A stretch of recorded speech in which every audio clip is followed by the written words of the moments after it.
Hello everyone, welcome back to my another blog. তো সকাল সকাল রেডি হয়ে গিয়েছিলাম জামাই ষষ্ঠী উপলক্ষে। চলে যাচ্ছিলাম দিদুন বাড়ি, কারণ ওখানে ইনভিটেশন ছিল। তো একদম রেডি হয়ে বেরিয়ে পড়েছিলাম। তারপরে গিয়েই একটু ফ্রেশ হয়ে খেয়ে নিলাম ছাতুর শরবত, কারণ একটু হালকা খাচ্ছিলাম বিকজ দুপুরে একটু হেভি ফুড হবে।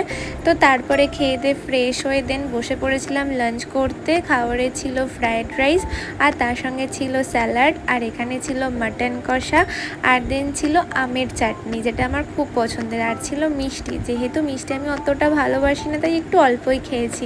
দেন তারপরে আমি এখানে নিচ্ছিলাম। এই প্রত্যেকটা রান্নাই কিন্তু আমার মাই করেছে বেসিক্যালি, কারণ দিদুনের শরীর অত ভালো থাকে না বলে, তাই জন্য মাই সব দায়িত্ব নিয়েই করেছে। তো তারপরে এখানে মাটনটা নিলাম। মাটনটা অসম্ভব সুন্দর খেতে হয়েছিল, আর তেমনি নরম হয়েছিল। আমার তো সব থেকে ফেভারিট কম্বিনেশনটা। সো তারপরে দুপুরে রেস্ট নিয়ে বিকেলে বাড়ি চলে এসেছিলাম। ফেরার পথে ভাবলাম একটা আইসক্রিম খাই, তাই একটা ছোট্ট কর্নেটো নিয়েছিলাম। ওটা খেতে খেতে এনজয় করতে করতে বাড়ি চলে এলাম। তারপরে রাতে ডিনারে আবার সেম খাবার রিপিট করেছিলাম।